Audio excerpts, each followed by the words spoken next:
నిశ్చయముగా మనుషులలో నా వంటి పశుప్రాయుడు లేడు. బయటికి వెళ్తే అందరూ ఆయన ఏమంటారు తెలుసా? ఆయన మహాజ్ఞానండి అంటారు. ఆగూరు గారిని ఏమంటారు? ఆయన చాలా జ్ఞానవంతుడండి అంటారు. చాలా చాలా జ్ఞానవంతుడని చెప్తారు. బయట టాక్ ఏంటంటే ఆగూరు గారికి తెలిసినంత జ్ఞానం ప్రపంచంలో ఎవరికీ తెలియదండి బయట టాకు. కానీ ఆయన దగ్గరకు వచ్చే మాట్లాడతానంటాడు, మనుషుల్లో నాలాంటి పశువు లేదు. బయట మనం ఎంత గొప్పోడమైనా దేవుని దగ్గరకు వస్తే మనం ఎలా కనబడుతుంది తెలుసా?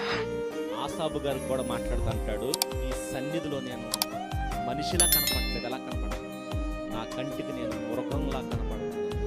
మన ఒరిజినల్ క్యారెక్టర్ చూపించేది ఒక్క బైబిల్ మాత్రం. అందుకే బైబిల్ దగ్గరకు వచ్చినోడు సరి చేసుకోవడం ట్రై చేస్తాడు, తను తాను చూసుకుంటాడు.